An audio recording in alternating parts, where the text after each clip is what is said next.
दिवसभरातल्या राजकीय आणि महत्त्वाच्या सविस्तर बातम्यांचा घडामोडींचा सविस्तर आढावा या बुलेटिनमध्ये आपण घेणार आहोत। या बातम्यांमागची इनसाइड स्टोरी आपण जाणून घेणार आहोत। पहिली इनसाइड स्टोरी आहे महाराष्ट्र बंद मागे घेतल्या संदर्भातली आहे। बदलापूर लैंगिक अत्याचाराच्या निषेधार्थ महाविकास आघाडीने महाराष्ट्र बंदची हाक दिली होती, मात्र मुंबई हायकोर्टाच्या आदेशानंतर महाविकास आघाडीच्या नेत्यांनी बंद मागे घेण्याची घोषणा केली आहे। आता उद्या महाविकास आघाडीचे नेते आंदोलन कसं करणार हे पाहणं सुद्धा महत्त्वाचं आहे आणि ते या दृष्टिकोनातून एक महत्त्वाचा रिपोर्ट बघणार आहोत। दुसरी इनसाइड स्टोरी आहे मुख्यमंत्री पदावरून महाविकास आघाडीत सुरू असलेल्या धुसफुसीची।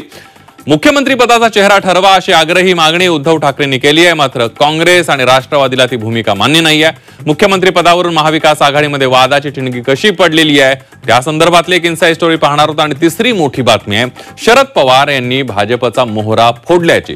देवेंद्र फडणवीसांचे कट्टर समर्थक मानले जाणारे समरजित घाटगे यांनी शरद पवारांच्या पक्षात सामील होऊन तुतारी फुंकण्याचा निर्धार केलाय। त्यामुळे कागल आणि पश्चिम महाराष्ट्रातही समीकरणं कशी बदलणार आहेत त्याची ही एक इनसाइड स्टोरी आपण पाहणार आहोत।